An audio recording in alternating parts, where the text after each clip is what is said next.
ကျရှေတော့ကျူးမြက်လောက်စားဖို့တကျူးမြက်ရွေးနေပဲဖြစ်ပါတယ်ပြီးတော့ဒီမှာမလာအနစ်တို့မလာအမုတ်တို့တခါတည်းဝယ်လိုက်တယ်ပေါ့နော်ကြက်သားကိုစားနေနေထည့်ပြီးတော့မှပြုတ်ထားလိုက်မယ်ပြီးရင်အေးခန့်ထားလိုက်မယ်ပြီးရင်ကြက်သွန်ဖြူငဲုတ်သီးကိုလော်ပေးလိုက်မယ်လော်ပြီးပြီဆိုရင်ကျူးမြက်ကိုလည်းနေလန်းထားတာရှိတယ်ဆိုရင်နေလန်းထားတာသုံးပေးလိုက်ပါနေလန်းထားတာမရှိဘူးဆိုရင်ကျူးမြက်ကိုလည်းလော်ပေးလိုက်ပါ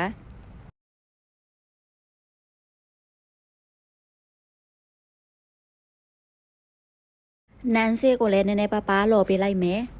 ပြီးရင်ခုနကလော်ထားတဲ့ကြက်သွန်ဖြူရဲ့ငဲုတ်သီးရဲ့ကိုထောင်းထားပေးလိုက်ပါပစ္စည်းတွေစုံပြီဆိုရင်စားတုပ်လို့ရပါပြီကျက်ရှေတော့ထဲမယ်ကျူးမြစ်ထဲမယ်ထောင်းထားတဲ့ငရုတ်သီးကျက်သွန်ဖြူထဲမယ်